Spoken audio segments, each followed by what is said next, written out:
Hello बच्चों, हम लोग इस समय पाठ 5 मिठाई वाला का अध्ययन कर रहे हैं, जिसमें हमने कठिन शब्द के अर्थ का पीडीएफ आपको सेंड किया है। आज हम लोग इसी पाठ के प्रश्न अभ्यास पर चर्चा करेंगे। आपका पहला प्रश्न है, मिठाई वाला अलग अलग चीज़ें क्यों बेचता था और वह महीनों बाद क्यों आता था। इस प्रश्न में आपके दो हैं क्वेश्चन।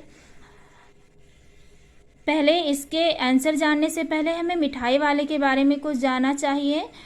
तो उत्तर इसका है, मिठाई वाला कभी अपने नगर का एक प्रतिष्ठित आदमी था। आपको पता है ना, मिठाई वाले के पास नौकर चाकर थे, गाड़ी बंगला था, एक प्रतिष्ठित एक सम्मानित व्यक्ति था अपने नगर का वह।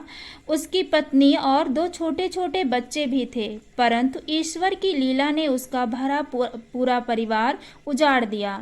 ईश्वर के आगे किसी का नहीं चलता है बेटा, और ईश्वर की ऐसी कुछ लीला हुई, विधाता की ऐसी कुछ गति हुई कि उसका भरा पूरा परिवार उजड़ गया। मिठाई वाला अलग अलग चीज़ें इसलिए बेचता था क्योंकि बच्चे एक ही चीज़ से ऊब जाते हैं। मिठाई वाला ये जानता था, उसने इस व्यवसाय को अपनाया था अपना अकेलापन दूर करने के लिए।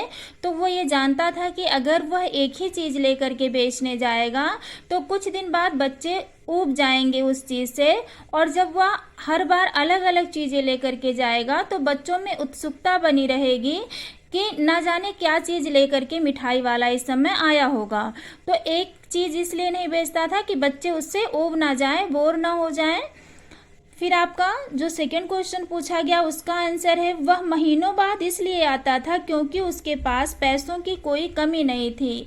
मिठाई वाला एक बहुत ही धनवान व्यक्ति था, उसके पास पैसों की कोई कमी नहीं थी, इसलिए वह महीनों बाद मतलब जब उसे अपने बच्चों की याद आती थी तब वह गली मोहल्ले में मिठाई बेचने निकल जाता था, और वहाँ जो छोटे छोटे बच्चे होते थे उन्हें देख करके वो खुश होता था और उसे लगता था कि ये जो है इस उसके अपने बच्चे हैं, स्वयं के बच्चे हैं। तो वो उसे प्रसन्नता मिलती थी उन छोटे छोटे बच्चों को देख करके। तो वह महीनों बाद मतलब जब भी कभी उसे पैसों के लिए वो सामान बेचने नहीं आता था, जब भी उसे अपने बच्चों की याद सताती थी तो वह जो है सामान बेचने निकल पड़ता था। तो इसीलिए कभी कभी वह महीनों बाद आता था। सेकेंड क्वेश्चन आपका है, मिठाई वाले में वे कौन से गुण थे जिनकी वजह से बच्चे तो बच्चे बड़े भी उसकी ओर खींचे चले आते थे। पाठ में आपको बताया गया है कि बच्चों को तो वो आकर्षित करता ही था, बच्चे तो उससे प्रेम करते ही थे। इसके अतिरिक्त जो बड़े लोग होते थे, ठीक है, वो भी उससे उतना ही प्रेम करते थे, उतना ही वो लोग उसकी तरफ आकर्षित होते थे। तो अगर आप किसी की ओर आकर्षित होते हो, कोई आपको अच्छा लगता है, तो सामने वाले में कुछ तो गुण होता है, कुछ ऐसी अच्छाइयाँ होती हैं जो हमें उसकी ओर खींच रही हैं। ठीक है, तो मिठाई वाले में ऐसे कौन से गुण थे पूछा गया है। आपको पता है इसका आंसर है, मिठाई वाला जब कभी अपना सामान नगर में बेचने निकलता था तो बड़े ही मधुर स्वर में गा गा कर सामान बेचता था। आपको पाठ में पढ़ाया गया कि मिठाई वाला कभी भी ऐसे नहीं था कि मिठाई ले लो, खिलौने ले लो, ऐसे सिर्फ इतना बोल करके बेचता था। वो बहुत ही मधुर स्वर में, ठीक है, गा गा करके अपना सामान बेचता था। उसकी मधुर और सुरीली आवाज़, वस्तुएं बेचने का ढंग और सबसे बड़ा गुण विनम्रता, ठीक है, इसके कारण बच्चे तो बच्चे बड़े भी उसकी ओर खींचे चले आते थे। विनम्रता का गुण था उसके अंदर, कभी किसी से कोई लड़ाई झगड़ा नहीं, कभी किसी से बहस नहीं। वो सामान कभी कभी क्या होता था, जब उसे अपने बच्चों की बहुत याद आती थी तो वो सामान बिना पैसे के ही दे देता था, या लागत मूल्य में पैसा जो है सामान बेच देता था।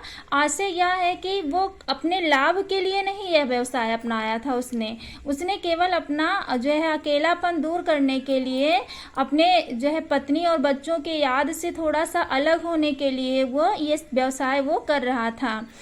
तो कौन से गुण थे उसमें बेटा, उसकी मधुर और सुरीली आवाज़ थी जो गा गा कर वो सामान बेचता था, और सामान बेचने का जो उसका तरीका था वो बहुत अच्छा था, और उसमें सबसे बड़ा गुण विनम्रता था, जिसके कारण बच्चे तो बच्चे बड़े भी उसकी ओर खींचे चले आते थे। इसके बाद आपका थर्ड क्वेश्चन है, विजय बाबू एक ग्राहक थे और मुरली वाला एक विक्रेता। दोनों अपने पक्ष के समर्थन में अपने अपने पक्ष के समर्थन में क्या तर्क पेश करते हैं।